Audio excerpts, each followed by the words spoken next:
بسم اللہ الرحمن الرحیم۔ السلام علیکم۔ فرید الدین عطار رحم اللہ نے بڑا عجیب واقعہ لکھا ہے۔ ایک بہت بڑے اللہ والے تھے۔ وہ بیٹھے بیٹھے عرش الہی اور خدا کے انوارات کا مشاہدہ کرتے تھے۔ کعبۃ اللہ کے صحن میں تھے اور ان پر سکرات کا عالم طاری تھا۔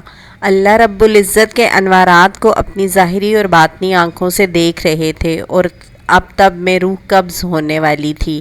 اچانک ان کی نظر کعبۃ اللہ پر پڑی۔ ادھر ایک اونٹ آیا اور حضرت کے چہرے پر زبردست ایک لات رسید کی کہ ان کی آنکھ پھوٹ گئی اور انتقال ہو گیا۔ ایک دوسرے بزرگ وہاں بیٹھے ہوئے تھے، وہ بھی روحانی مشاہدہ کر رہے تھے۔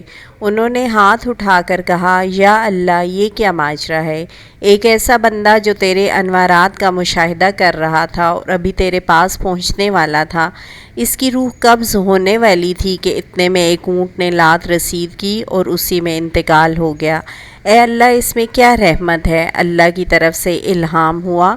اے دوست، تجھے معلوم ہونا چاہیے، جب وہ ہمارے انوارات کا مشاہدہ کر رہا تھا تو اس کو کعبہ دیکھنے کی کیا ضرورت تھی جبکہ کعبہ والا سامنے تھا۔